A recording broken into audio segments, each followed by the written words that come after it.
¿Cómo están? Sean todas y todos ustedes bienvenidos a una transmisión más de Revolución Democrática 2.0, como siempre trayendo para ustedes estos temas de relevancia nacional que por medio de análisis, de debates, de discusión nos ayudan a encontrar, ¿por qué no?, posibles soluciones que nos encuentren también en una participación de todas y todos ustedes. Gracias por estar con nosotras, gracias por conectarse. El día de hoy vamos a tener un tema muy importante, vamos a estar hablando sobre la seguridad alimentaria y el acceso a la canasta básica. Y para ello tenemos un panel extraordinario que nos va a estar ayudando a analizar este tan importante tema que nos ocupa a todas y a todos los mexicanos, y se los quiero presentar de una vez. De manera virtual nos acompaña la diputada Polimnia Romana Sierra Bárcena, ella es diputada local del Congreso de la Ciudad de México. Me da mucho gusto saludarla, diputada. ¿Cómo está? Sí, hola, yo los saludo desde Álvaro Obregón. Estamos aquí en nuestra jornada de los viernes. Les saludo con mucho cariño y con muchas ganas de trabajar en este problema tan grande que estamos viviendo en la Ciudad de México, pero en todo el país.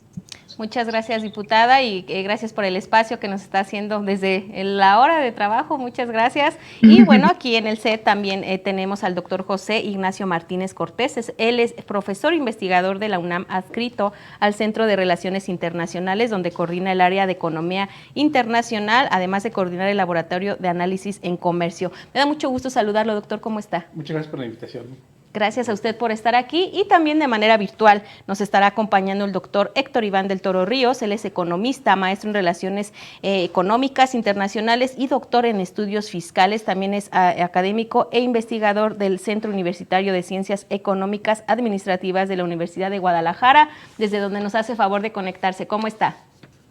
Muchísimas gracias por la invitación. Un saludo desde Guadalajara para todos.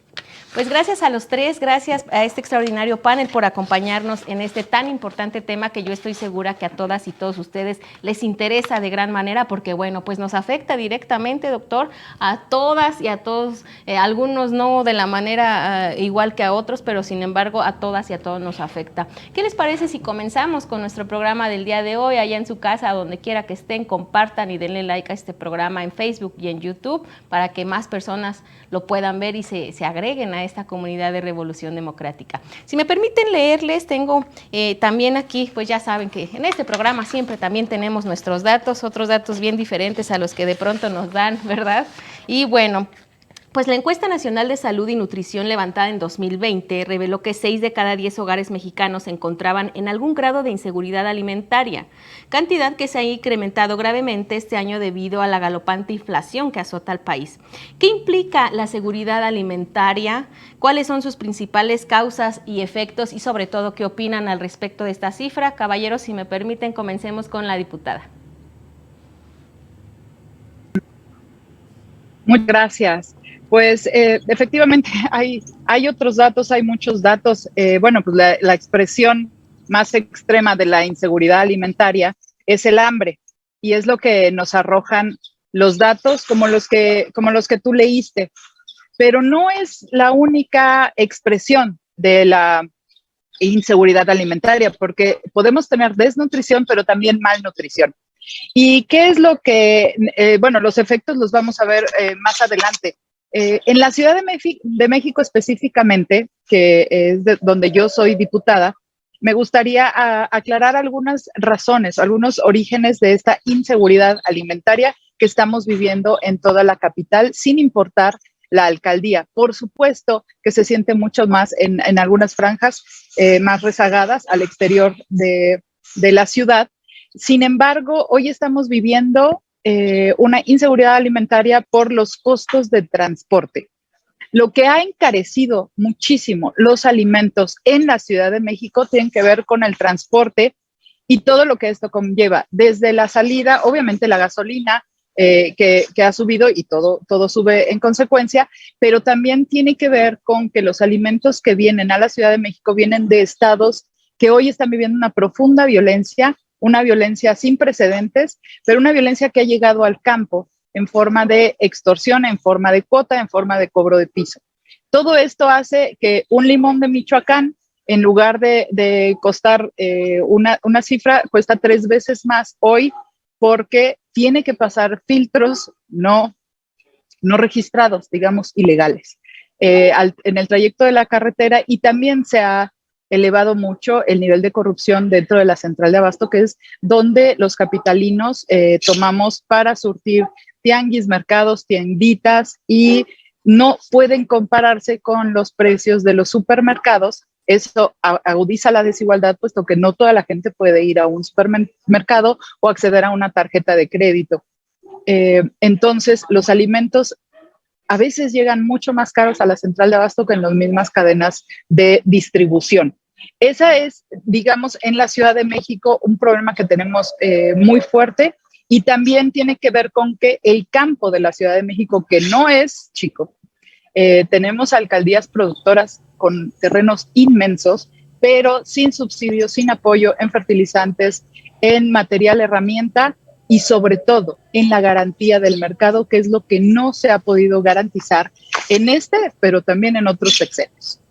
Muchas gracias, diputada. Sin duda ha usted sintetizado de gran manera cuáles son varias de las causas que podemos platicar sobre estos elevados costos que de pronto uno ve en la tienda, el jitomate, y dices, pero ¿por qué si hace un mes no estaba tan caro y ahora sí? ¿Qué fue lo que sucedió? Bueno, pues sí, los costos ilegales, los que no se ven, que se tienen que pagar por parte de los productores y los transportistas de estos productos. Pero ¿qué otras causas, doctor, usted puede compartirnos? Estas cifras que, bueno, nos habla esta encuesta, 6 de cada 10 hogares mexicanos sufren una cuestión de crisis alimentaria. Sí, sin duda la diputada ha puesto los puntos sobre las IES.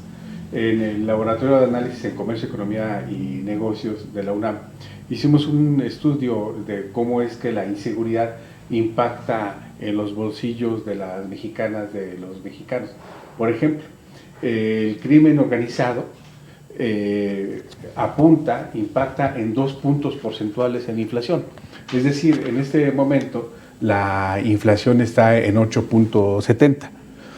Si lo vemos en esta perspectiva, de ese 8.70%, 2 puntos son estrictamente por la cuestión del crimen organizado. Lo pongo en este aspecto. Coatzacoalcos tiene una inflación de 0.89% mensual, en tanto que la nacional es de 8.42%. Pero en Coatzacoalcos, donde más asaltan es en el mercado. ¿Sí? Entonces, si a eso le sumamos la caída del ingreso, pues resulta entonces que no hay proteína animal, no hay granos, cereales en los hogares a raíz de que se reduce el ingreso. ¿Y esto en qué impacta? Si lo vemos en la cuestión de la niñez, en un mal aprendizaje, o bien si también lo trasladamos a la parte del trabajo, pues no alcanza para cubrir el mínimo de los alimentos en la calle, si es que no se lleva alimentos desde casa, ¿no? Esto sin duda refleja el impacto de la inflación, que la canasta básica ha tenido un incremento de 15%, la inflación nacional 8.70%, pero la inflación de la canasta básica 15%. Entonces, pues claro que esto resalta en la cuestión de la inseguridad alimentaria de las familias. Muchas gracias, doctor. Y bueno, pues también quisiera, antes de irme ya a las siguientes preguntas, escuchar al doctor Héctor, ¿qué opina de esto que estamos comentando, de estas cifras, 6 de cada 10 hogares mexicanos? Y yo creo que nos estaríamos quedando un poquito cortos, yo creo que serían más los hogares, pero bueno, hablemos de esta cifra, partamos de ahí. ¿Cuál es su opinión? Los compañeros panelistas ya están pues prácticamente señalando que tenemos una situación complicada simplemente por las condiciones de carestía alimenticia que podemos llegar a presentar en prácticamente todo nuestro país y en algunos estados en específicamente, donde se representa con mayor, digamos, causa lo que viene siendo la pobreza. Recordemos que la pobreza pues tiene 2 vertientes, la pobreza natural y la pobreza extrema, donde cada vez más personas se encuentran en estas condiciones simplemente por las condiciones tan difíciles que están estamos presentando en el entorno internacional y en el nacional. Hay que recordar que ahorita, por ejemplo, tuvimos problemáticas muy severas tras la llegada de la pandemia y el aislamiento social, se perdieron muchos empleos y este causante pues generó que las personas en sus núcleos familiares empezaran a tener repercusiones en la no facilidad de poder acceder a los bienes de la canasta básica. Hay que recordar que también en factores internacionales pues tenemos que en este caso la guerra entre Rusia y Ucrania ha sido uno de los factores que ha impulsado que se trunquen las líneas de distribución de productos y en este caso se presente el encarecimiento de los productos, en este caso lo que vienen siendo granos, específicamente en lo que viene siendo el maíz, el trigo, la cebada y pues en este caso todos y cada uno de sus derivados. Y en este caso hay que recordar que la alimentación tiene una característica muy importante. Hay que comprar bienes alimentarios con la finalidad de procesar cierta clase de productos que nos permitan nutrientes para poder ser eficientes en las actividades laborales que nosotros pretendemos realizar. Entonces, ante estas circunstancias, visualizar que tenemos precios muy elevados y los productos más inaccesibles en cuestiones de canasta básica, pues esto también causa pues una problemática de nutrición en las personas. Hay que recordar también, hay otros aspectos como lo que viene siendo el acaparamiento, los intermediarios, factores climatológicos que influyen en el desarrollo productivo del campo mexicano. Hay que recordar que también se hace lo que nosotros conocemos como exportaciones de nuestros productos hacia el extranjero y pues prácticamente está ocasionando que tengamos una fácil, digamos, pérdida de los productos y esto causa que tengamos que importar los productos del extranjero teniendo que pagar más por ellos simplemente por la adquisición de productos que ya vienen implicados con cierta clase de aranceles que causarán que en este caso dentro de la población tengamos una dificultad mayúscula para poder acceder a ellos. Escuchándolos, ¿no? Y yo creo que la gente que nos está escuchando y que ahorita ve un poquito el panorama entiende, ¿no? Que bueno, a veces va a terminar siendo más caro en sí la importación, el arancel, la cuota que hay que pagar también aquí ilegal, que el mismo producto en sí. Pero justo sobre esta preocupación y analizando una vez este panorama con las causas que lo provocan, diputada, también tengo aquí datos del Coneval preocupantes. Nos habla de que la canasta básica alimentaria entre septiembre de este año a nivel urbano ascendió a 2,144 pesos, es decir, el 40% de un salario mínimo mensual. Por lo que para alimentar en la ciudad a una familia de 4 integrantes, hablemos de mamá, papá y 2 hijos, se requiere contar con 8,576 pesos, lo que equivale a casi 2 salarios mínimos mensuales. Me gustaría escuchar su opinión respecto a estos datos, diputada, y que nos comentara qué se está proponiendo en el Congreso, bueno, pues para combatir esta falta de acceso que provoca pues hambre en millones de mexicanas y mexicanos. Definitivamente es un problema muy grave, puesto que se habla de hambruna, se habla de índices de hambre. Sin embargo, como te decía al principio, el hambre no es la única expresión de la inseguridad alimentaria. Hay otras dos que son la desnutrición y la mala alimentación. Cuando hay escasez de alimento o como lo estamos viviendo en la Ciudad de México y en todo el país, hay pues es que aunque lo quieran negar, es una inflación, es una recesión que se está sintiendo en la bolsa de estos hogares. Bien lo dijiste, hiciste muy bien el cálculo y a veces puede ser hasta peor, porque la gente vive con el salario mínimo, puesto que después de que la pandemia dejó a muchas mujeres sin trabajo, que eran las que podían aportar en unos horarios terribles, porque sus trabajos no son de ninguna manera dignos o bien pagados, aportar al ingreso de toda la familia. Sin esos trabajos, por supuesto que las familias están viviendo a veces solo con un sueldo y es el salario mínimo. ¿Qué es lo que hace esto? Que sea mucho más difícil acceder a ciertos productos. Pero aquí me gustaría ir a las consecuencias de alza en los precios o escasez de alimento. La falta de alimento puede ser por mala información, que los padres y madres no sepan exactamente cuál es una buena dieta para los hijos y entonces pues nos lleva a la mala alimentación, que es también consecuencia de una elevación en los precios. Por ejemplo, en la Ciudad de México puedes encontrar 1 kilo de tortillas en 27 pesos. ¿Qué es lo que pasa? Se acerca mucho al precio de una bolsa de pan de caja porque está en 32 pesos. La gente, al ver que la tortilla es más cara, a veces pues lo que elegimos son los carbohidratos baratos, los carbohidratos fáciles, porque llenan más. Entonces, estamos dejando además un buen cereal que es el maíz y lo estamos cambiando por trigo súper procesado y que además tiene mucho azúcar. Esto evidentemente altera mucho la dieta y nos lleva no nada más a una inseguridad alimentaria, sino a elevar el número de camas disponibles en los hospitales, como lo estamos viendo en la Ciudad de México con la diabetes, hipertensión y otras enfermedades crónico-degenerativas. 1 kilo de huevos está en 40 pesos. Se acerca mucho a una caja de cereal de 35 pesos. Entonces, una madre que tiene que dar de desayunar a sus hijos, en vez de hacer huevitos con jamón, para que lleve la proteína que necesitamos, lo que elige es cereal con leche, que parece un alimento adecuado para niños porque la publicidad exterior en este país no está bien regulada y todavía creemos que esos alimentos son buenos para los niños.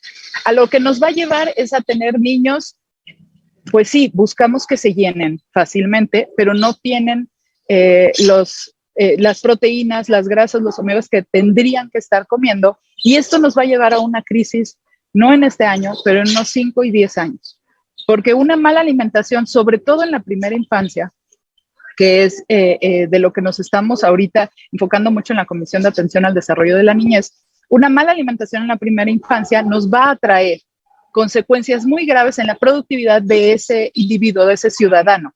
Un niño mal alimentado, un niño desnutrido, evidentemente no va a rendir en el colegio como un niño bien alimentado, pero además le va a ser mucho más difícil superar la barrera de la pobreza. Y entonces, otra vez, las desigualdades se agudizan por una mala alimentación, ya sea por esta publicidad tan agresiva exterior que no está regulada y por que se elevan los precios de la canasta básica, que además la canasta básica no es un asunto de que alguien eligió esos productos, son los productos que tendríamos que consumir, que son huevo, leche, carne, pollo y sobre todo el maíz, que lo estamos cambiando por esta elevación de precios al trigo, que evidentemente va a ser mucho más barato porque es un trigo muy, muy refinado, muy procesado y que se vende en unas cantidades industriales. Por eso puede ser más barato un pan de caja que 1 kilo de tortillas, pero eso tiene consecuencias muy graves en toda la población, pero sobre todo en la población infantil de la ciudad y de todo el país. Así es, y como usted comenta, niños que no tienen el nivel de productividad, pero además que van a ser adultos con demasiadas complicaciones, porque eso pues va a derivar en otro tipo de enfermedades que ahora lo va a repercutir en el sector salud, porque bueno, pues si hablamos también del sector salud que tenemos y del acceso al mismo, que no es muy bueno, pues imagínense ahora, ¿no? La combinación de... Doctor Héctor, usted, coméntenos, hizo justamente un estudio, realizó un estudio sobre la canasta básica necesaria para atender nuestras necesidades, además de la alimentación. ¿Puede comentarnos un poco al respecto, por favor? Sí, de hecho, nosotros en el Centro Universitario de Ciencias Económico-Administrativas, o sea, de la UDG, nosotros tenemos un análisis o un estudio que básicamente se realizó o se creó a partir de 1970, donde estamos haciendo el seguimiento a través de cada 2 meses, o sea, de forma bimestral, un sondeo prácticamente en mercados, supermercados y tianguis sobre los productos de la canasta básica. La canasta básica que nosotros tenemos es una canasta básica que contempla 123 artículos. Anteriormente eran 121, pero por la llegada de la pandemia tuvimos que meter 2, que en este caso fue los cubrebocas y el gel antibacterial. En estos 121 productos prácticamente nosotros los teníamos destinados en 4 sectores. Estos 4 sectores son prácticamente productos alimenticios, productos para el cuidado del hogar, para el cuidado personal y para el cuidado de los hijos, porque hay que recordar que una canasta básica no únicamente contempla factores alimentarios, sino que hay otros gastos dentro del hogar que repercuten directamente en el salario de las personas. Y a estos todavía se le tiene que adicionar el gasto de crédito hipotecario, de la luz, del agua, de la renta y de todos aquellos servicios básicos para el hogar, como lo viene siendo el teléfono, el celular, el internet para trabajar y para las clases virtuales que tienen los hijos. Y todo esto trae consigo pues todavía una situación más complicada porque tenemos que hacer un gasto más oneroso para la situación económica que tenemos actualmente. En factores inflacionarios o tasas inflacionarias, como lo mencionaba el doctor, efectivamente el sector oficial maneja que tenemos un porcentaje de inflación de 8.70%. Específicamente en el estado de Jalisco, en la zona metropolitana de Guadalajara, que contemplan el municipio del Salto, lo que viene siendo Guadalajara, Tonalá, Zapopan y Tlajumulco, básicamente hacemos este estudio donde ya detectamos que el nivel inflacionario que tenemos sobre los precios de estos 121 productos que te comento, contemplan alrededor de 9.43%. Estamos hablando de una inflación muy severa que no teníamos desde hace más de 2 décadas y que contemplan la pérdida del poder adquisitivo, que en este caso considera que no puedes utilizar el 100% del salario real que tú tienes, sino que únicamente puedes acceder al 98% de tu salario simplemente por las condiciones de pérdida del poder adquisitivo a causa de la inflación. Y en este caso, si visualizamos una alteración de los productos y visualizamos con los factores que ya mencionaba, como el acaparamiento, intermediarismo, los factores internacionales, las estructuras de trunque de las formas de traslado de productos, el aumento de los precios de los energéticos como el diésel y la gasolina, pues prácticamente esta situación se empieza a ver y se torna todavía de más complicado cuando visualizamos que específicamente en el estado de Jalisco, por ejemplo, podemos estimar que entre el 25 y 28% de la población ganan hasta cuando máximo un salario mínimo. Entonces, el 121 productos que nosotros estamos contemplando dentro de la estructura de lo que viene siendo nuestra canasta básica, prácticamente ya asume un total de 11,530 pesos, lo que te permite visualizar que necesitas gastar más de 2 salarios mínimos para poder contemplar en un solo mes toda la compra de los productos de la canasta básica. Si me permitieras mostrarte una grafiquita. Aquí podemos señalarte una gráfica que nosotros podemos analizar desde algunos años atrás con la finalidad de poder visualizar cómo está dándose la participación del incremento de los productos de la canasta básica, por ejemplo, en mi estado, que en este caso es Jalisco. Adelante, doctor. Me dice que me tienen que dar el acceso para poder mostrar. Ok, vamos a producción, que nos ayude con esto. ¿Listo? Aquí la tenemos. Si ustedes se fijan en esa pequeña grafiquita, nosotros podemos visualizar que en el año 2005, la canasta básica, los 121 productos tenían un precio de 3,824 pesos. Para el 2010 ya gastábamos 5,249 pesos. Para el 2020 ya teníamos un gasto de 11,451 pesos y al día de septiembre, pues en este caso el mes anterior, tenemos que hacer un gasto de 11,530 pesos con 96 centavos cuando tenemos un nivel inflacionario de 9,45%, única y específicamente en el estado de Jalisco. Eso sería todo por mi parte. Muchas gracias, doctor. Sin duda siempre platicar con ustedes sobre estos temas que traen la información en la mano, pues es muy importante porque analizarlo desde esa perspectiva real, de números, no de la perspectiva de lo que vemos en las noticias, de lo que vemos o escuchamos todos los días en misa, en la mañanera, ¿no? Definitivamente nos sirve mucho analizarlo desde los datos reales, desde los números. Y justamente aunado a todo esto, doctor, y dándole una continuidad, también quisiera hacerle esta pregunta. En el mismo informe de Coneval de 2020 sobre la pobreza extrema, justamente también nos señala que 8 de cada 100 personas en nuestro país no tienen el ingreso suficiente para adquirir una canasta básica. Esto, pues podría derivar en generar una hambruna, en una pobreza extrema, en un nivel mayor del que ya se cuenta en este país. Yo quisiera que nos dijera si sí estamos en la puerta de esta situación, si la anemia entonces se volvería una de las enfermedades más preocupantes en nuestro país, porque pues estamos hablando de la alimentación, al no haberla pues nos convertiría en un problema generalizado. ¿Usted qué opina? Sí, sin duda es una situación que venimos viendo desde hace 35 años, ¿no? Permítanme poner sobre la mesa 2 municipios que nos hemos dado a la tarea en el Laboratorio de Análisis en Comercio, Economía y Negocios de la UNAM a analizar. Uno es San Simón Zaguatlán, en Oaxaca, y otro es San Pedro Garza, en Nuevo León. Por ahí el doctor del Toro conoce un lugar en Guadalajara, ¿no? Que también entraría en esta clasificación de San Pedro Garza, que son de los 2 municipios más ricos del país, en tanto que en San Simón Zaguatlán, ¿no? La diputada Sierra sin duda conoce esta zona de Álvaro Obregón, de Golondrinas, Capula, Jalalpa, que también entran en esta circunstancia. ¿Qué tienen estas zonas, doctor del Toro? Por ahí usted conoce Puerta de Hierro, ¿no? Que son, pongámoslo en este aspecto, en cuanto a ingresos, Puerta de Hierro y San Pedro Garza tienen el ingreso de decil 10, es decir, por ahí, diputada Sierra, usted conoce la parte más de mayor ingreso de Álvaro Obregón, que también está en esta parte del decil 10, ¿no? Son a las zonas con mayor ingreso del país. Pero también tenemos en San Simón, Zahuatlán, en Golondrinas, Capula, Jalalpa, Pirú, ¿no? Que tienen ingresos, si bien va, de un salario mínimo. Usted, diputada Sierra, sin duda conoce la bajada de Capula hacia esta zona de alta tensión, ¿no?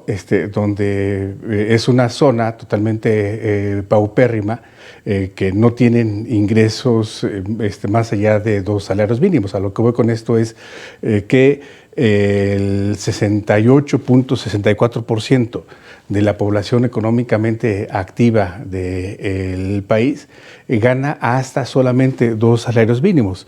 De un salario mínimo encontramos que son 18.463.000 personas que ganan hasta un salario mínimo. Lo pongo en un ejemplo muy clásico de las familias mexicanas. Para preparar una sopa de pasta de fideo requieres jitomate, cebolla, aceite, por supuesto la pasta y el gas, si bien va, si no la leña. Si es sopa de pasta gourmet, pues ya estamos hablando de que le pones pollo o chícharos, ¿no? O zanahoria. Esta sopa a la primera quincena de octubre tenía un costo de 263 pesos. Con relación a la primera quincena de septiembre, este mismo guiso de las familias mexicanas tenía un costo de 197 pesos. ¿Qué implica esto? Que no alcanza a las familias mexicanas en estas zonas de menor ingreso a adquirir, ¿no? Entonces, esto también, pues por supuesto, va afectando la seguridad alimentaria de las familias. Así es, doctor. Y bueno, yo estoy muy segura que ustedes en su casa están haciéndole así con su cabeza, porque incluso a uno, yo escuchaba el otro día, ¿no? Una señora que me decía, prefiero comprarles pizza porque ya me sale igual comprar una pizza que hacer justamente huevos con jamón y frijolitos, porque si justo lo que nos decía la diputada, ¿no? Haces la cuenta y la sumatoria, el huevo está carísimo, 1 kilo de tortillas carísimo, y entonces cuando ya lo sumas, te sale lo mismo que comprar una pizza familiar, y entonces caemos en decir, pues prefiero comprarles pizza porque es para lo que me alcanza, y entonces caemos en el problema de una mala alimentación, de no cumplir con justo este plato del buen comer que hasta en la escuela nos enseña, ¿no? De cómo tenemos que distribuir en nuestra alimentación. Y yo estoy segura que ustedes están muy pendientes de este tema porque se están identificando, como todas y todos los mexicanos nos identificamos en algún punto. Pero, ¿qué les parece si hacemos una pausa brevemente para ir rápidamente a un corte? No se muevan, regresamos en unos minutitos. Ustedes coméntenos ¿cómo les va a ustedes ahí en su casa? Cuéntenos cuánto se gastan al hacer una sopa, cuánto se gastan al hacer el desayuno bien sencillo. Ya imagínese, doctor, va a hacer desayunos como en las películas, juguito, hot cake, fruta, no hombre, pues ya es desayuno de fifís, dirían por ahí, ¿no? Desayuno de ricos, porque... De la guajolota ni hablamos. No, de la guajolota ya ni hablemos, con las guajolotas no, por favor, pero ustedes cuéntenos cuánto se gastan ahí en su casa haciendo el desayuno, la comida, cómo les va con eso. Ahorita regresamos.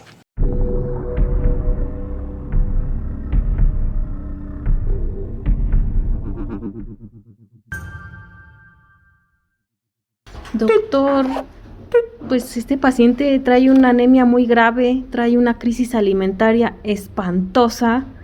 Yo puedo ver a simple vista esto, viene muy débil, muy desnutrido. Y déjeme decirle que en el sur está muy pandémico, pero en el centro hay alimentos, pero como que no lo nutren, y en el norte pues no llegan los recursos, entonces sí, está muy grave. Pero además no tiene apetito, doctor. ¿Por qué será? ¿Tendrá bulimia? A pesar de que tiene dinero, pues no tiene hambre en cuanto a alimentos, tiene hambre, digamos, de mayor seguridad, hambre de escolaridad y también hambre de conocimiento. Sí, porque hambre sí tiene, nada más que me parece que no le alcanza, su sistema económico no le da para adquirir una canasta básica, doctor. Y mire que tiene muchos recursos, pesqueros, del campo, de manufacturas, pero como que no le alcanza. No, y vamos a tener que hacer alguna cirugía, doctor, una intervención, porque tenemos que extirparle esta pues inseguridad, esta decadencia alimentaria que está atravesando este paciente. Y tiene que tener un cambio de 180 grados para que pueda crecer. Y pues ponerlo a hacer ejercicio un poco, porque miren, su expediente viene pues de una familia que tiene diabetes, me imagino que porque pasaron por el mismo problema de alimentación también, doctor. Y aparte tiene hipertensión, también tiene un alto grado de alcoholismo y esto también refleja una falta de cultura. Yo creo que toma pues de tristeza, doctor, porque pues si no le alcanza para comer, ha de tomar de pura desesperación y decepción. Pero fíjese que también aquí yo veo algo muy importante, que quien tiene mayores secuelas son las mujeres, por lo tanto ahí es un núcleo muy importante a atacar. Doctor, sin duda alguna tenemos un trabajo muy grande con este paciente. De entrada en su dieta, enfermera, me le quita las gorditas, los tacos y las garnachas, y hay que hacer el esfuerzo, doctor, pues de invertirle en una alimentación correcta a este paciente. Y con mayor educación en la parte de la cultura alimentaria, de educación y de conocimiento. Pues salvemos a este paciente, doctor. Va a estar muy difícil, pero sí se puede. Estamos de regreso con todas y todos ustedes aquí en Revolución Democrática 2.0. Antes de continuar, quiero hacer el mismo ejercicio de la vez pasada. Ustedes que nos están viendo en Facebook, saquen rapidísimo el celular, métanse a YouTube y busquen Revolución Democrática 2.0, le activan la campanita, le ponen seguir para que puedan ustedes estar informadas e informados de cuando subimos estos materiales que el Partido de la Revolución Democrática produce, con este único fin de acercar la información, de acercar a la ciudadanía, a la sociedad civil, a la academia, a las legisladoras y legisladores en estos temas que nos competen a todas y cada uno de los mexicanos. Entonces, son temas muy importantes, son herramientas que nos pueden generar un criterio propio desde información real, como yo les comentaba, con números, desde investigación, desde la academia, sin alguna intención de convencerlos absolutamente de nada más que de las cosas reales que suceden en nuestro país. Y bueno, pues una vez que ya nos hicieron el favor de seguirnos en Facebook y en YouTube, también coméntenos al respecto, por favor. ¿Y qué les parece, doctor, si continuamos con nuestro programa del día de hoy? Tengo, pues yo ya con las preguntas, me voy a ir directo. Tengo aquí esta pregunta, bueno, concibiendo, ¿verdad?, a la soberanía alimentaria como un derecho que tenemos todas y todos los mexicanos, todos los pueblos, a definir sus propias políticas alimentarias, también tienen derecho. ¿Consideran que en México los campesinos ejercen su soberanía alimentaria? Y como una pregunta ahí también anexa, ¿el gobierno está apoyando a los campesinos? ¿Les está garantizando a las y a los mexicanos su derecho a la alimentación? Vamos a comenzar ahora con usted, doctor. Sí, muchas gracias. Recojo lo que decía con mucho tino la diputada Sierra respecto a la inseguridad, que es ahí donde sin duda se lastima mucho la soberanía de producción de los agricultores, de los campesinos en México. El país tiene 7 grandes corredores comerciales. 3 surgen, pasan por Coatzacoalcos y 4 pasan por este corredor Ecatepec, Querétaro, Celaya y van arriba de Jalisco. ¿Qué implica en estos 3 corredores? Bueno, es donde se distribuyen los productos agroalimentarios, los productos que provienen del campo y del mar, si nos vamos estrictamente a la actividad primaria. Entonces, lo decía con mucho tino la diputada, en el aspecto de la participación del crimen organizado, que aquí, diputada, en el laboratorio lo denominamos ya como un cártel económico. Más allá de la cuestión delincuencial, ya es un cártel económico dominante, no predominante, sino dominante. Es quien fija, y es ahí donde lacera la soberanía de producción de los agricultores, de los pescadores. Determina tiempos de cosecha, de producción, de distribución, de venta y también de logística. Esto que implica, pues ya hay zonas de Veracruz que los agricultores, los campesinos están dejando precisamente por la presencia del crimen organizado por un lado. Y por otro también encontramos que hay empresas que se dicen socialmente responsables, que se tienen en mente los nombres con estos productos: de huevo, de pan, verdura enlatada, maíz, ¿sí? Pollo, carne, que no son productoras, sino son intermediarios y que elevan los costos de lo que le compran directamente al campesino, al agricultor. ¿Esto qué implica? Pues que el directamente productor, pues no solamente pierde su soberanía alimentaria, sino que también pierde su ingreso, y esto, por supuesto, que al final, ya lo decía bien la diputada Sierra, cuando vamos a los puntos de venta, estamos pagando un precio que está por arriba 4 o 5 veces de lo que originalmente se tuvo, ¿no? Así es, y eso imagínense, ¿no? Tener que abandonar muchas veces la tierra que con tanto trabajo les costó adquirir, porque bueno, pues prefieren preservar su vida, su seguridad, salir huyendo, porque dicen, bueno, pues yo prefiero aquí corrió que aquí murió. Lamentable que no se nos garantice, que no se les garantice, pero además que no se le invierta lo necesario, que no se les den los subsidios, el presupuesto, esa inversión al campo que pues bueno, incluso a lo mejor y hasta saldría muy bien y nos veríamos en la necesidad menor de estar importando, exportando con otros países si lo pudiéramos hacer de manera local. Pero pues tenemos muchas barreras y muchos obstáculos, como justo la delincuencia, el cobro de piso y todas esas situaciones que no están siendo atendidas, que no se está garantizando ni la soberanía, ni la alimentaria, ni de inversión, ni de absolutamente nada. Diputada, coméntenos por favor al respecto, ¿qué opina usted justamente? ¿Se nos está garantizando nuestro derecho como mexicanos? ¿Qué opina de este paquete contra la inflación y la carestía? Definitivamente este paquete o esta estrategia, como todas las otras estrategias, tal vez si la leyéramos en un papel nada más, diríamos, pues está bien. Lo que pasa es que, insisto, como todos los planes, bueno, si se puede decir planes de este gobierno en específico, me parece que no están aterrizados. Y bien lo dijo el doctor, por cierto que lo voy a hacer diputado de acá de Álvaro Obregón, porque se conoce todas las colonias. Y además le quiero decir que estamos aquí entre Gamitos y Tlacolalco.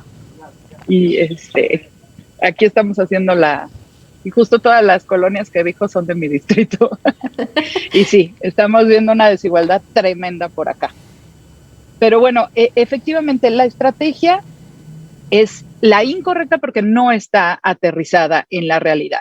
Para hablar de derechos tenemos que hablar de las obligaciones del Estado y de la organización, de las organizaciones civiles y de los ciudadanos. El gobierno y el Estado en específico tiene la obligación de garantizar el derecho a la alimentación. Sin embargo, para eso no nada más es entregar el alimento, es también informar. Todos los derechos tienen que ser primero informados para que los ciudadanos puedan saber, primero, que tienen ese derecho. Muchos ciudadanos no conocen sus derechos y es por eso que ni siquiera los exigen. Ya olvídense que el gobierno los garantice, no los exigen. Y uno de estos derechos es el derecho a la alimentación, pero no a cualquier alimentación, porque entonces me podrían decir que estas empresas de pan, de leche, como bien lo dijeron, que solo explotan a los productores y que llegan al mercado en un precio inmenso, podríamos decir que ellos están garantizando la alimentación, pero como como una ley de física universal, todo lo que, donde hay un vacío se ocupa. Es imposible que exista el vacío de la alimentación. Si no lo está ocupando el derecho al garantizar, el Estado al garantizar los derechos, entonces lo va a ocupar la iniciativa privada. Y es por eso que la iniciativa privada es la que nos informa qué es lo que tenemos que comer y cómo lo tenemos que comer.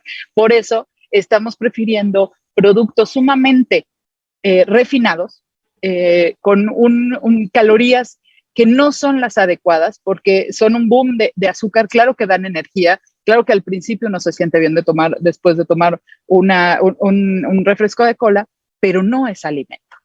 Entonces, el Estado hoy no está garantizando el derecho a la alimentación, y no quiero perder esta oportunidad para decirles que viene algo todavía peor, que tiene que ver con el número de nacimientos en el país. En 2012 teníamos 2.3 millones de nacimientos en este país. En el 2021 tuvimos 1.17.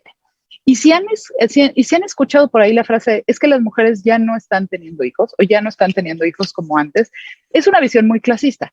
Porque sí, efectivamente, hay mujeres que han decidido no tener hijos o no tener tantos hijos como antes, pero son las mujeres que pueden tomar una decisión. Son las mujeres que pueden aspirar a una vida distinta que tener solamente hijos y casarse. Son mujeres que tienen acceso a educación, que tienen acceso a oportunidades y que pueden esperarse o definitivamente no tener hijos. Las mujeres que no pueden decidir tener hijos o no son las mujeres que viven en una situación de suma violencia, niñas, porque además se está elevando el embarazo infantil y adolescente por violencia, niñas que evidentemente no deciden embarazarse, mujeres que no tienen oportunidades de educación, ningún otro tipo de motivación, y entonces lo que estamos viviendo ya es una polarización en los nacimientos. Esto es que hay muchos más nacimientos en un sector de la población que tiene menos nutrición, menos salud, menos oportunidades, y que va a tener una oferta de trabajo mucho menor, porque además los trabajos que están prevaleciendo son los trabajos intelectuales, los trabajos que tienen que ver con la tecnología.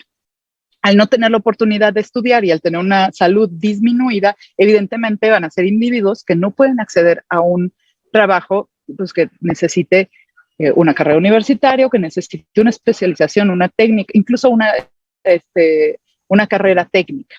Entonces, en muy poco tiempo vamos a ver la desigualdad aún más aguda.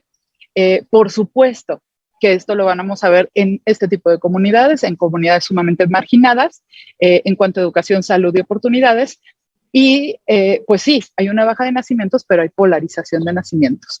No necesariamente es bueno que las mujeres tengan cada vez menos hijos, porque no se les está garantizando el derecho a la lactancia materna, evidentemente, a un embarazo o parto digno, respetado, y por supuesto que es sumamente peligroso y muy arriesgado que el gobierno esté decidiendo en el paquete de presupuesto que está presentando en la Cámara de una reducción en todo lo que tiene que ver infancias, pero además y específicamente hay una reducción en primera infancia, que es lo más grave. Si queremos hablar de construcción de ciudadanía, tenemos que hablar de construcción primero de ciudadanos.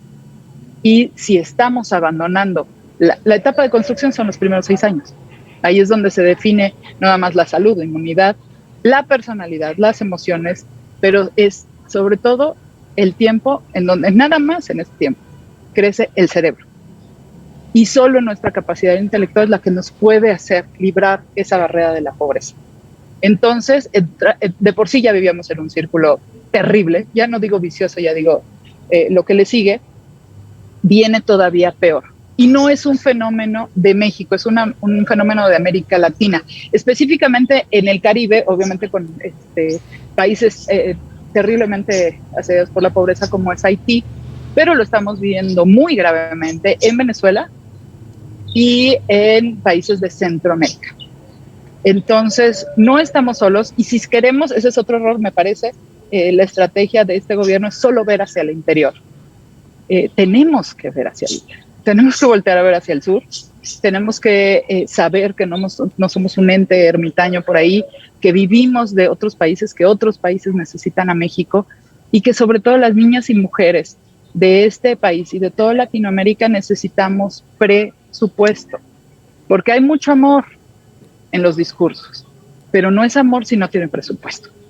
Muchas gracias. Así es, diputada. De nueva cuenta, pues ha usted atinado y yo coincido con todo lo que usted está comentando. Sí creo que también una obligación ciudadana es estar informados, conocer nuestros derechos, lo hemos platicado hasta en tema también de cuestión de mujeres. Doctor, a veces no conocemos nuestros derechos, no identificamos los tipos de violencia. Como ciudadanos creemos que nuestra obligación como ciudadano es ir a votar y listo, y ya cumplimos, y no, tenemos mucho más allá de obligaciones, estar informados, conocer, exigir, y pues sí, justamente en temas que nos afectan a todas y a todos, y aunque no nos afectaran, yo creo que por una cuestión de empatía, de solidaridad con todo nuestro país, tendríamos que participar y estar bien inmersos, porque fíjense todo lo que nos comenta la diputada, lo que nos han comentado ustedes, en dónde pueden derivar estas situaciones de la alimentación, en generar una infancia muy frágil, que al futuro va a encontrarse en adolescencias muy vulnerables, muy cooptadas, como lo estamos viendo por el crimen organizado, y entonces nos va a derivar en problemas de seguridad, de salud, porque hablábamos de enfermedades como la anemia, la propia diabetes, al estar consumiendo tantos niveles de azúcar tan altos. Entonces imagínense todos los problemas que podría desencadenar si no se atiende este problema tan importante como lo es la alimentación y la canasta básica. Definitivamente nos tiene que poner a todos y a todas a trabajar. En el ejemplo muy cercano allá en su casa, yo cuando quiero hacer dieta, y por eso también decimos que México, ¿en qué país, en qué lugar se encuentra de obesidad, no? Pero es que también está bien caro. O sea, de verdad, a veces uno dice, yo me quiero comer una ensalada, pero la buscas hacer o comprar más de 200 pesos una ensalada. Entonces, ¿qué dices? No, pues me compro mejor una gordita de 20 pesos y un refresco, me voy a gastar 50. Y es real, ¿no? Y entonces, pues ahí imagínense la alimentación que estamos alcanzando, porque es para lo que tenemos acceso, doctor. Ya no hablemos de la ensalada, no hablemos de comprar cosas bien nutritivas, porque no nos alcanza, y es la situación de muchas y muchos mexicanos, que pues a veces nos da risa, ¿no? Pero es que es real, no nos alcanza, y hablamos de dieta y dices, no, hombre, pues no me da la vida, mejor me compro un taquito y listo, vámonos. Además que son bien ricos también, ¿no? Pues ahí, ¿cómo le hacemos? Que es débil uno también. Pero bueno, vamos a pasar también a la siguiente información. Bueno, antes de pasar también, doctor Héctor, también nos gustaría escuchar su opinión respecto a todo lo que estamos platicando. ¿Usted considera, se nos garantiza, qué opina de este paquete contra la inflación? Sí, mira, yo me quedo con dos comentarios, uno muy importante que realizaba el doctor, que es en este caso las problemáticas que se puede llegar a generar en el campo en cuestiones de problemáticas de criminalidad, que comúnmente pues afectan pues en este caso los productos, en este caso pues en el estado de Jalisco los que más llegan a proliferar, como en el estado por ejemplo de Michoacán, pues es el aguacate, que es un producto que comúnmente pues ha venido a suplir muchos de los artículos productivos que podríamos generar en el campo. En este caso, muchas personas prefieren dejar de consumir o producir, en este caso, la caña de azúcar, lo que viene siendo el tomate, lo que viene siendo el maíz, simplemente porque es más redituable este tipo de productos. Sin embargo, tiene cierta clase de factores como, por ejemplo, implementar mucha agua, y esto puede causar cierta clase de deterioros en lo que viene siendo la erosión de los suelos en cada uno de los lugares que se pueden tener plantíos de aguacate. Por el otro lado, lo que comentaba la diputada es algo muy importante, que en este caso la desigualdad es un factor que también implica muy directamente en lo que viene siendo la situación económica de las personas, porque ante las situaciones que te comentaba con respecto a los precios de la canasta básica y la situación que estamos viviendo al día, cada vez vemos que las personas, al ver insuficiente su salario, recurren en la creación o apego de lo que viene siendo trabajos informales, y en este caso esto también trae cierta clase de consideraciones negativas. Recordemos que en una de ellas pues va a ser que se va a tener una menor recaudación, otro va a tener cierta clase de consideraciones con respecto a los productos que se están vendiendo, que en este caso pueden tal vez ser no productos legales, y esto puede también incidir en cierta clase de productos o de acciones que puede tener la familia o en este caso los ciudadanos en nuestro país. En otro sentido, con respecto a lo que me preguntas del PASIC, Es una buena herramienta, pero es una herramienta corta, porque si nosotros lo recordamos, el PASIC únicamente incluye 24 productos y son productos alimenticios. Y como te lo comentaba ahorita, prácticamente la canasta básica no son únicamente productos alimenticios. Lo que gastamos en el hogar son para el cuidado personal, cuidado de los hijos, cuidado de la casa y para, en este caso, productos alimenticios que nosotros vamos a implementar simplemente para la alimentación. Y uno de los servicios que más recurrente existe dentro de lo que viene siendo las familias mexicanas es el gas LP. Y si nosotros recordamos, en enero se señalaba que el gas bienestar iba a costar 524 pesos. Actualmente en mi estado, en Jalisco, el gas sobrepasa los 636 pesos. Entonces ya estamos viendo pues un gasto muy oneroso que tienen que hacer las familias comúnmente de forma recurrente de mes y medio a 2 meses, simplemente por seguir teniendo productos pues que prácticamente estén procesados a través del gas LP para su cocción. Entonces ahí vemos una dificultad muy fuerte. Ahora, si nosotros nos apegamos, como lo mencionaban, en la educación y tratar de conocer aquellas cosas que son importantes para nosotros, simplemente lo podemos visualizar en lo que viene siendo el artículo 123 constitucional en el inciso A, numeral 6, donde habla y establece características del salario mínimo. Y hay que recordar que este artículo señala que los salarios mínimos generales deberán ser suficientes para satisfacer las necesidades normales de un jefe de familia en el orden material, social y cultural y para promover la educación de los hijos. Entonces, ante las circunstancias que tiene mucha parte de la población que vive en condiciones de pobreza o que no tienen la suficiente capacidad económica para poder sobrellevar una situación económica actual, pues vemos una gran repercusión y esto trae consigo cierta clase de problemáticas a futuro, porque como lo comentaba la diputada, vamos a tener niños que no van a tener las capacidades nutritivas para poderse desarrollar educativamente y pues estos problemas se van a convertir en un círculo vicioso donde la educación faltante ocasionará a trabajadores que no se puedan desempeñar de manera eficiente en sus empresas o en este caso en la innovación de nuevos trabajos. O sea, fíjense, escuchando también toda esta información, ¿cómo podemos atacar y desde dónde? ¿Cuáles entonces serían las acciones afirmativas a corto plazo, a mediano y a largo plazo? Porque definitivamente muchas otras pues no son de ahorita mismo, pero hay muchas que sí tendrían que ser urgentes porque es un tema muy delicado que si no se atiende, no podríamos prevenir justo todo lo que nos comentan, ¿no? Todas esas circunstancias, esas consecuencias de no atenderlo. ¿Qué políticas públicas? ¿Cuáles son las soluciones inmediatas? ¿Qué les parece si se nos acabó el tiempo de este segmento? Todavía nos quedan unas preguntas, pero ¿qué les parece si regresamos un poquito a ir adentrándonos ahora sí que a las preguntas del millón? ¿Qué hacemos? ¿Por dónde le entramos entonces? Les voy a dar chance en este corte porque luego se las aviento así y me veo como la mala del cuento. ¿Cuáles serían las políticas públicas? ¿Cuál es el camino? ¿Cómo lo atacamos? ¿Qué hacemos los ciudadanos? Porque también tendríamos que hacer algo, no dejarles toda la chamba ya en el Congreso. ¿Cómo le hacemos de este lado? Ustedes ahí en su casa, ¿cuáles creen que serían las soluciones? ¿Cómo lo arreglarían si ustedes fueran diputadas, diputados, presidentes de este país? Vamos rápidamente a un corte, ahorita regresamos. ¿Y tú ya conoces todas las redes sociales de Revolución Democrática 2.0? ¿Qué estás esperando? Ingresa a Facebook y regálanos un like. También puedes buscarnos en Instagram, estamos como Revocrática 2.0. O por qué no, te metes al Twitter y nos sigues, Revolución Democrática 2.0. También suscríbete a nuestro canal de YouTube y revive todos los programas de Revolución Democrática 2.0. Descárgalos y comparte. Recuerda, Revolución Democrática 2.0 PRD. Continuamos con ustedes, hemos llegado ya al último segmento, pero no el menos importante porque todavía tenemos un poco que platicar en estos 15 minutos que tenemos de segmento para ustedes. Si les parece bien, no perdamos más tiempo. En esta encuesta número 17, la inflación y desabasto realizada en este año por la Alianza Nacional de Pequeños Comerciantes entre sus agremiados reveló que a un 71.67% de sus clientes no les alcanza para adquirir completa una canasta básica alimentaria, que más de un 80% pide fiado, está preocupado por el desabasto y cree urgente un aumento salarial para contener la inflación. Lo ven como una medida de solución. ¿Qué opina al respecto, doctor Héctor? Vamos a comenzar en este segmento con usted. ¿Debe implementarse un aumento salarial? ¿Sería una buena salida como de emergencia? Y también preguntarle, ¿considera que para 2023 va a continuar esta situación de inflación? ¿Se va a aumentar? ¿Se va va a permanecer ahí estable. ¿Usted cómo lo ve?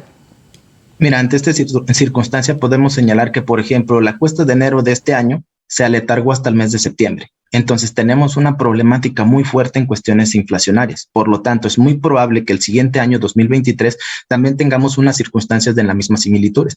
Vamos a tratar de visualizar que la cuesta de enero pueda aletargarse hasta el mes de junio, porque vamos a empezar nuevamente los procesos para poder analizar el crecimiento y el desarrollo de nuestro país y en este caso la medición de lo que viene siendo la inflación.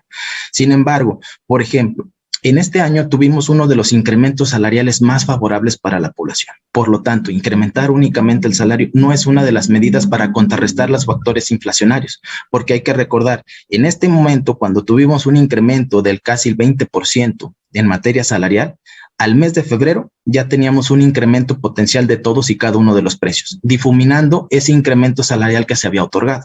Por lo tanto, existen otras medidas y herramientas que se pueden implementar tanto por el Banco de México y por el INEGI con la finalidad de poder visualizar una forma de contrarrestar las situaciones inflacionarias. En este momento podemos señalar que tal vez las condiciones inflacionarias que tenemos es una inflación galopante, porque se están dando herramientas y se están haciendo acciones por parte del gobierno federal y la inflación no cede.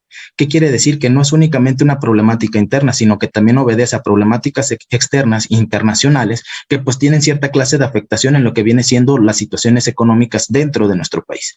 Por lo tanto, las herramientas que se deberían de buscar serían herramientas diversas, que en este caso deberían de estar apegados a políticas monetarias con la finalidad de tener una forma de controlar la inflación. Una de las herramientas que sí está siendo positiva, por ejemplo, fue el aumento de las tasas de referencia o tasas de interés que nosotros tenemos en las situaciones bancarias. Esto dándole el seguimiento a lo que Estados Unidos estaba realizando con la finalidad de tratar de controlar esta problemática.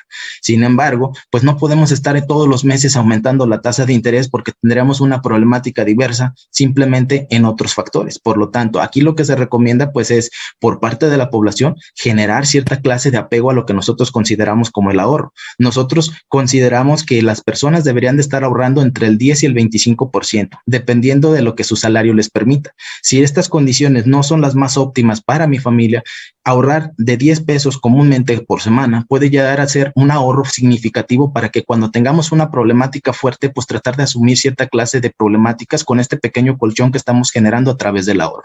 Y una de las herramientas más importantes sería inculcar este tipo de características dentro de los hijos para que de esta manera se empiece a realizar una planeación financiera que permita tener una forma de contrarrellevar este tipo de situaciones tan alarmantes que tenemos al día de hoy.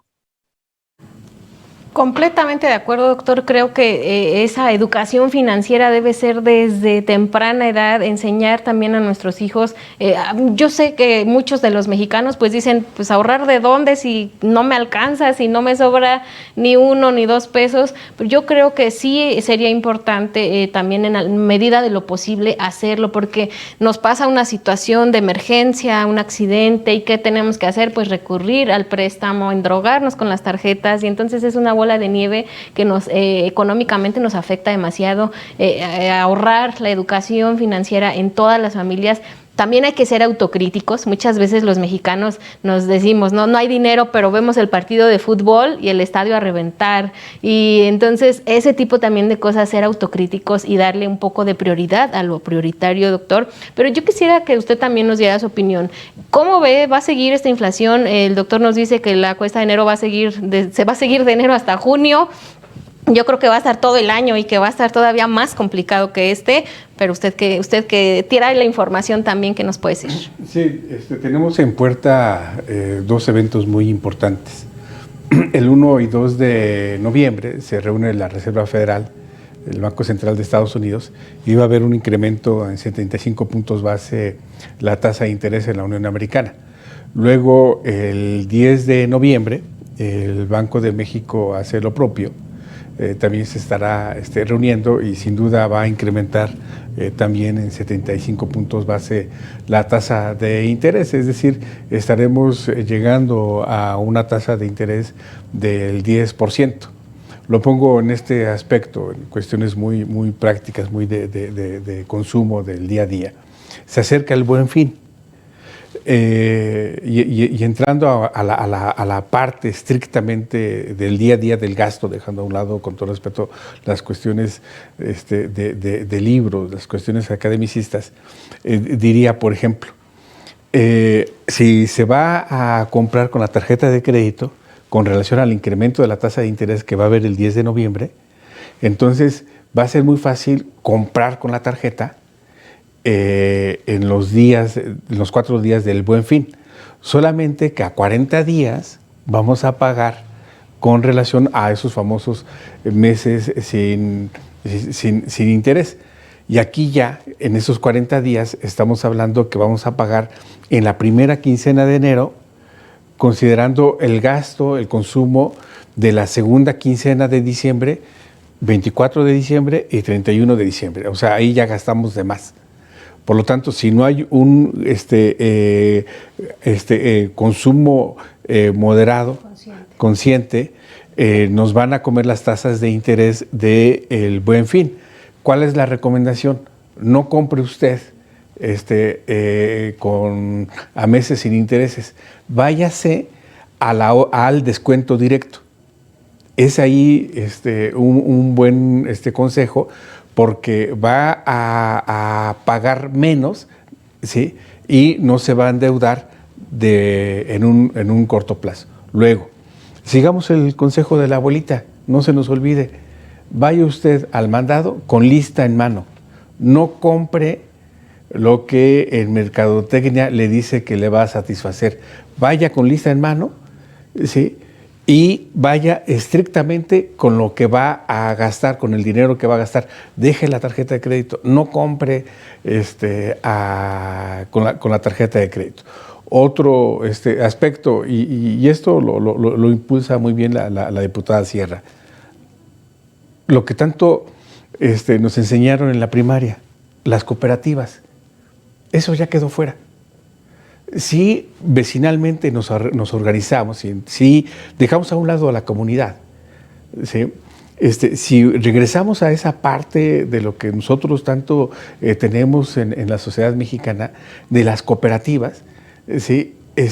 Podemos abaratar los costos. Por ejemplo, hay una empresa socialmente responsable que créanme que a la hora del Teletón, híjole, nos dice dona, ¿no? El 9 de marzo se pone el pañuelo, ¿sí?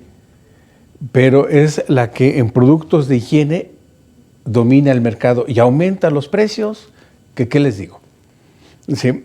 Compremos en paquetes, por ejemplo, el papel sanitario. Si nos organizamos con los vecinos y si yo voy a comprar 4 paquetes, pero el paquete tiene 20 unidades, sale cada paquete de esta empresa socialmente responsable en 25 pesos. Pero si lo compramos a granel, sale el paquete en 13 pesos. Entonces ya tuviste ahí un buen ahorro. Y eso creo que nos podría ayudar mucho para solventar, para reducir aún más estas cuestiones de la inflación. Así es, y bueno, lo comentaba también hace ratito el doctor Héctor, ¿no? Esta educación, volvemos también a esta parte del gasto consciente, de también nosotros en medida de lo necesario, evaluar nuestros gastos como familia, como individuos, también es muy importante. Una parte que también tocó hace rato la diputada es la parte de las mujeres. ¿Por qué a las mujeres hablamos también de feminización de la pobreza? Porque nos afecta más que los salarios sean más bajos, esta brecha de desigualdad salarial, laboral, social, de discriminación. Diputada, en México 38 de cada 100 mujeres tienen problemas para cubrir sus necesidades alimentarias, mientras que 26 de cada 100 hombres se encuentran en esta situación. Es decir, si lo vemos, pues bueno, de 26 a 38 mujeres, pues sí, notamos también una diferencia. Yo quisiera preguntarle por qué las mujeres, desde su perspectiva, estamos más expuestas al hambre, a la pobreza, y bueno, pues qué políticas públicas considera usted que tendrían que ser enfocadas con esta perspectiva de género para atender de manera particular la situación de las mujeres. Bueno, primero explicar por qué las mujeres somos más pobres que los hombres.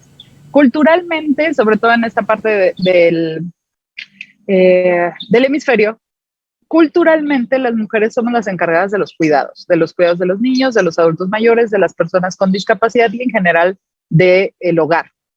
Es por eso que las mujeres, con la misma cantidad de dinero que los hombres, hacemos menos, puesto que tenemos que alimentar a más personas.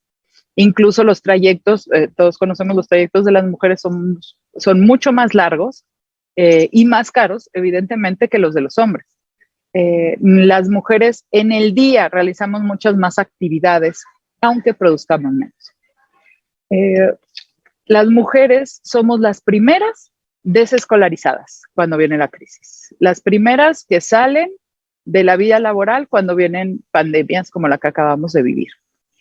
La que siempre se sacrifica, el trabajo que se sacrifica, la vida que se sacrifica, los estudios de quien se sacrifica son de las mujeres, porque culturalmente en este país el hombre tiene un peso mayor y hoy, por supuesto que el hombre es más productivo que la mujer, pero porque las mujeres tenemos que cargar con esa, pues ahora sin perdón la repetición, pues tenemos que cargar con ese paquete, con el de la casa y de los hijos.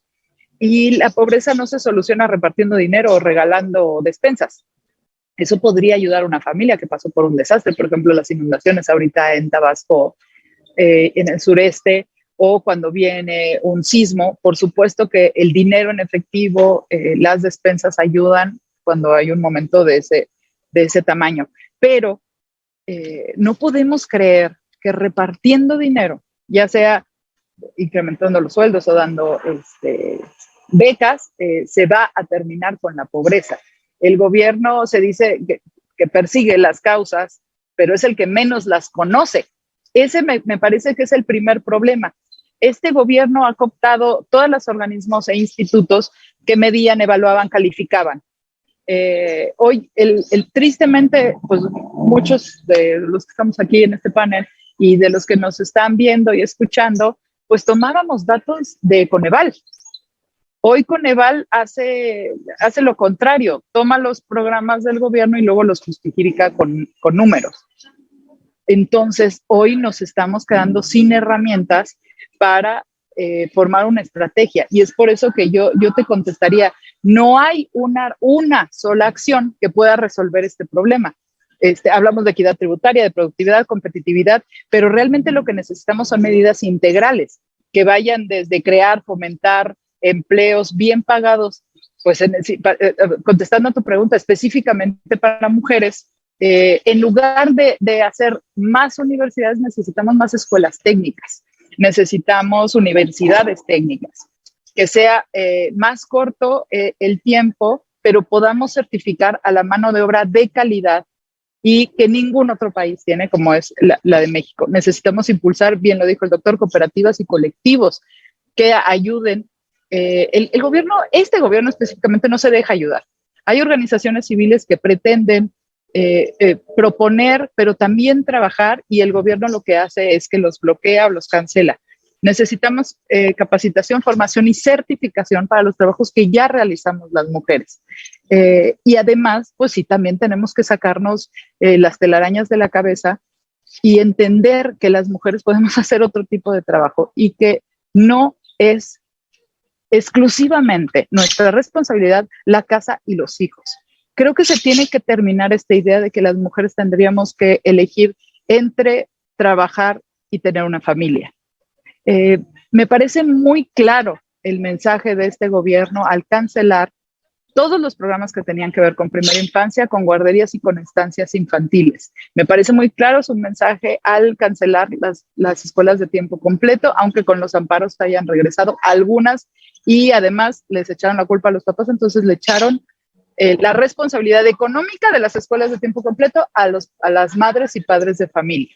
Es decir, aquí en la ciudad, en lugar de que la escuela ponga otra vez el comedor, la comida y las clases que se daban después del horario, ahora incluso de una manera se nota el enojo de las instituciones porque dijeron, bueno, si quieren escuelas de tiempo completo, pues los papás tienen que ver lo de la comida, lo de la cocinera y todo lo demás. Entonces, me parece, como les dije, claro el mensaje de no me interesan las causas, aunque el discurso diga lo contrario. Me parece que la estrategia de este gobierno, la estrategia económica de este gobierno es una estrategia electoral que es terrible. No es el único que lo ha hecho, pero es el que más ha agudizado estas medidas que van para atrás en lugar de que nos hagan caminar. Y sí, este gobierno también ha dado un mensaje muy claro de ser un gobierno misógino y machista. Entiendo que el discurso a veces cae en muchos clichés, pero es la verdad. Y no lo estoy diciendo como mujer, lo estoy diciendo como un individuo que pretende producir lo mismo que un individuo de mi mismo, digamos, de mi mismo tamaño, de mi misma educación. Necesitamos competir, no hombres contra mujeres. Necesitamos que las mujeres sean mucho más productivas y competitivas para que dejemos de estar buscando. El ideal sería dejar de buscar medidas que buscan la equidad para realmente llegar a la igualdad. Hoy no podemos llegar a la igualdad. Entonces, pues sí se necesita cubrir muchos años de rezago en educación y sobre todo en impulso a los trabajos de las mujeres y dejar de sacrificarlas para todo. Evidentemente vamos a tener un repunte. No veo por ningún lado que esto se vaya a frenar o a disminuir. Al contrario, veo cada vez en las cifras de feminicidios, de violaciones, cada vez se atacan a niñas más pequeñas. Eso también es un mensaje muy claro y tenemos que analizarlo. Analizarlo, Gracias. atacarlo, responder ante ello, prevenirlo, resolverlo cuando lamentablemente ya sucedió. Lamentablemente, pues también se nos ha terminado el tiempo de este extraordinario programa, el del que les agradezco de verdad toda la información. Es un tema que nos da para muchos programas porque justo se derivan del tema muchas otras vertientes, también igual de importantes, también igual de preocupantes y de urgentes en atención. Pero para el programa del día de hoy les pediré a ver si ahí viene la del millón, ahí viene la parte difícil. Bueno, pues, ¿qué le dirían, qué le aconsejarían a los 3 niveles de gobierno para solucionar y garantizar en medida de lo inmediato y de lo posible el derecho de las y los mexicanos a una buena alimentación? ¿Cómo haríamos para garantizar la soberanía alimentaria y que no exista la pobreza? Vamos a comenzar con usted, doctor Héctor. Sí, pues aquí no queda otra más que, por ejemplo, empezar a desarrollar actividades o programas que estén enfocadas a 2 cuestiones básicas.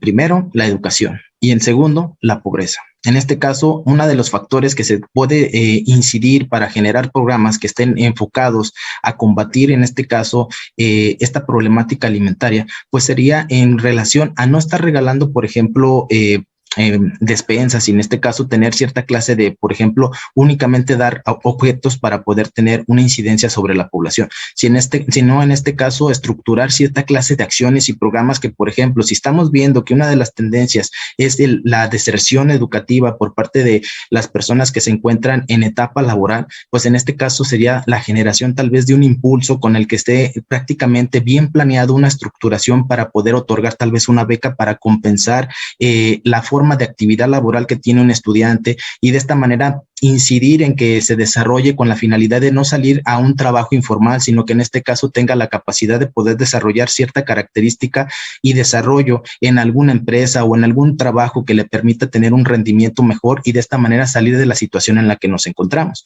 Porque si en este caso estamos teniendo únicamente, por ejemplo, las dádivas o la generación de dar cierta clase, por ejemplo, de artículos alimenticios, pues la población prácticamente va a quedar en una misma situación donde ya estará prácticamente moldeada o estará en una situación, digamos, de querer seguir siendo objeto de que se le otorguen ese tipo de productos y pues prácticamente no buscaríamos un nivel de mejora. Acordémonos que para poder llegar a un crecimiento se tiene que dar previamente un desarrollo y por lo tanto un desarrollo educativo te permitiría tener un crecimiento económico fuertemente y salir de la situación en la que nos encontramos. Gracias, muchas gracias, doctor. Doctor, también quisiera escuchar sus conclusiones, sus propuestas. Sí, vamos a entrar a 4 quincenas, 2 meses muy importantes en cuanto a alimentos. Tenemos en la segunda quincena de noviembre lo que se denomina la famosa inflación pico de gallo. Tenemos aumento de jitomate, cebolla, cilantro, chile verde, ¿no? Insumos para preparar este platillo, de ahí el nombre. Pero también tenemos una cuestión que se presenta cada final de otoño, principalmente en invierno, que es el clima, lo que coloquialmente se conoce con la agricultura, de que el frío quema la cosecha. Y esto va a provocar que aumente aún más los precios de los productos agrícolas. Ello sumado, y es aquí donde está más que propuesta, Gabriela, la exigencia al gobierno de un combate frontal a el crimen organizado. Si se combate el crimen organizado, también se está combatiendo a este cártel económico que se ha constituido el crimen organizado, y se estaría bajando en cuanto a costos de la canasta básica en 800 pesos, el costo de la canasta básica, y eso es lo que incide en estos 2 puntos porcentuales el crimen organizado en la inflación. Ataque frontal a el crimen organizado para otorgar mayor seguridad, y con ello se estarían bajando costos en productos de la canasta básica. Muchas gracias, doctor. Pues importantísimo atajar de manera inmediata para comenzar a solucionar y poder tener más acceso a esta canasta básica. Diputada, también me gustaría escuchar sus conclusiones, sus propuestas. Muchas gracias. Bueno, desde el Congreso de la Ciudad de México estamos trabajando en varias propuestas, pero sí tengo que decir algo. Yo no creo que haya alguien bueno, sí hay uno, pero no creo que haya alguien más con la soberbia suficiente para decir, tengo la solución. Creo que como este tipo de foros, este tipo de oportunidades, tenemos que tener muchos. O sea, tenemos que hablar de estos temas mucho, todo el tiempo, porque nadie va a salir con la solución solito. Necesitamos estar en conjunto y compartir conocimiento, compartir la información. Tenemos que salir de nuestra mini burbuja, y este tipo de ejercicios los tenemos que hacer mucho para encontrar una solución que no va a ser evidentemente va a ser una cadena de soluciones, puesto que este es un problema gigante. El hambre se siente en lo individual, pero es un padecimiento colectivo, y es por eso que las soluciones tienen que surgir del colectivo, tienen que surgir de la comunidad. Por ejemplo, hoy está dando el gobierno becas individuales en estudiantes de preparatoria. Supongamos que una preparatoria tiene 1,000 alumnos. Se están entregando 800 pesos por alumno, son 800,000 pesos que se dan a esa preparatoria, pero en lo individual. Y es por eso que esas becas no han tenido ningún resultado. Si nosotros invirtiéramos esos 800,000 pesos en esa preparatoria cada mes, imagínense lo que tendríamos ya a estas alturas, con 3 y pico años de gobierno, bueno, ya 4 años de gobierno.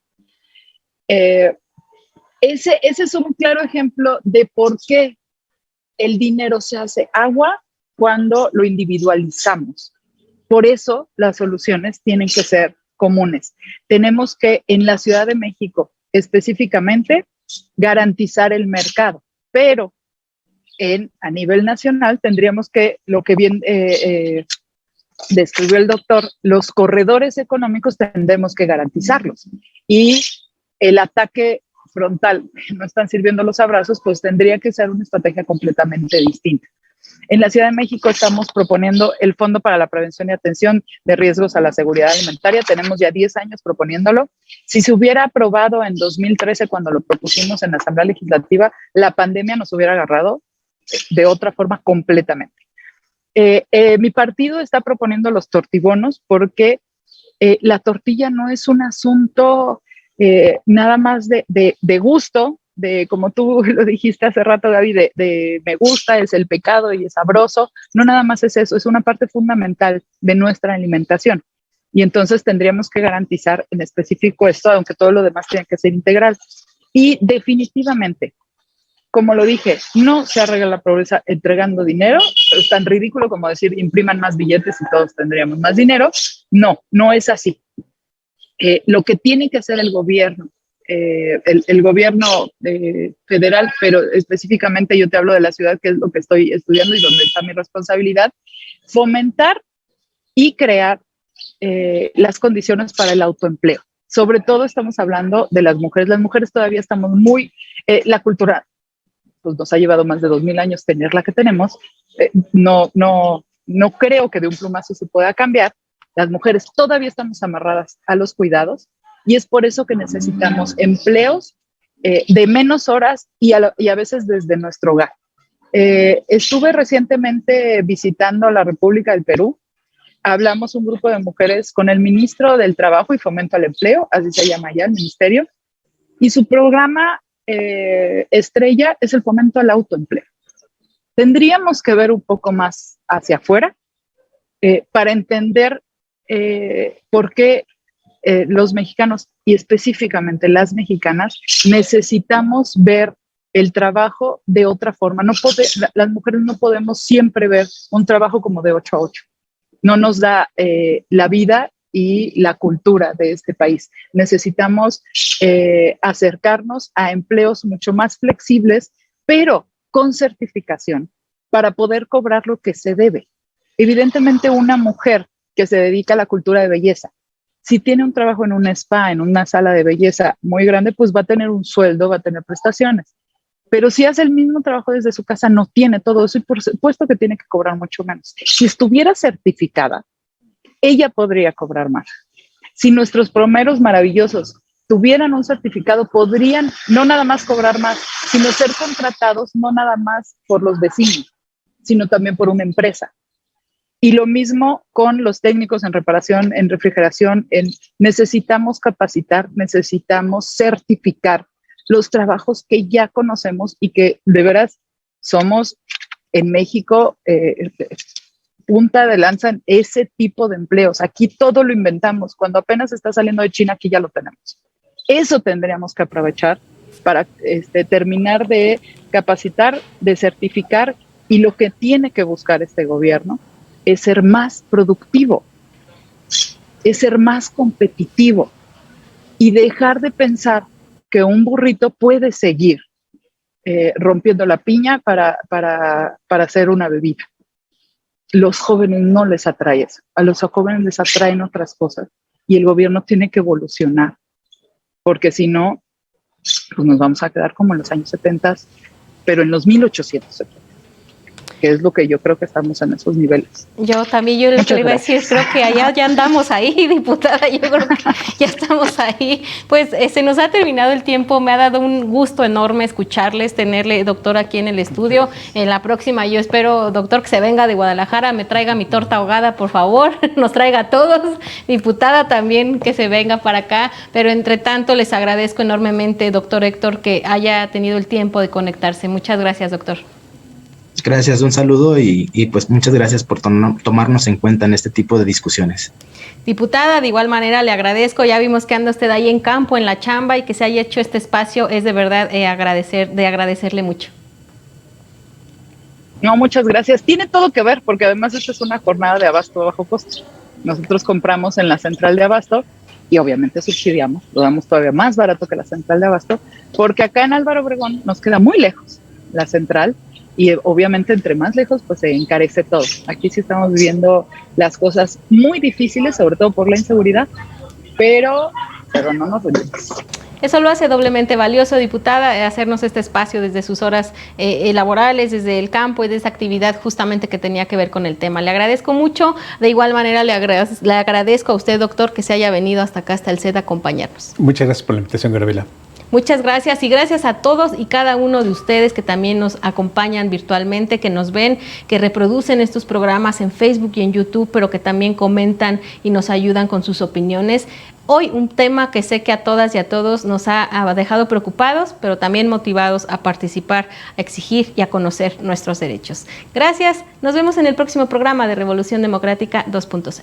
Este tipo de programas son muy buenos porque te permite visualizar cierta clase de acciones y de temas que en este caso son de importancia y pues en este caso es una forma de tener un diálogo directo con las personas. Revolución Democrática 2.0 sin duda fomenta la cultura cívica, por lo tanto es un programa que desde ya usted tiene que ponerlo en sus favoritos para que cotidianamente lo vea y algo muy importante, lo socialice.